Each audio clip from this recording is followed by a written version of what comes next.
കേരളം കഴിഞ്ഞ 10 വർഷങ്ങൾക്കിടെ നടത്തിയ കുതിപ്പിന് അടിവരയിട്ടുകൊണ്ടാണ് റിസർവ് ബാങ്കിന്റെ ഇന്ത്യൻ സംസ്ഥാനങ്ങളെക്കുറിച്ചുള്ള സ്ഥിതിവിവരക്കണക്ക് റിപ്പോർട്ട് പുറത്തു വന്നിരിക്കുന്നത്.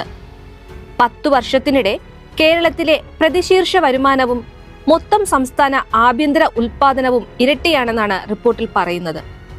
സംസ്ഥാനത്ത് കഴിഞ്ഞ 10 വർഷത്തിനിടെ വ്യവസായ സംരംഭക മേഖലകളിൽ നടത്തിയ കുതിപ്പിനെ അടയാളപ്പെടുത്തുന്ന വിവരങ്ങളും റിപ്പോർട്ടിലുണ്ട്.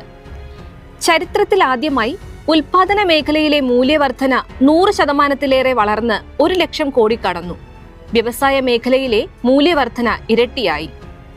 പ്രളയവും കോവിഡും പോലെ സമ്പദ് വ്യവസ്ഥയെ മരവിപ്പിക്കുന്ന വലിയ പ്രതിസന്ധികളിലൂടെ സംസ്ഥാനം കടന്നുപോയ 10 വർഷത്തെ കണക്കുകളിലാണ് ഈ വലിയ മുന്നേറ്റം.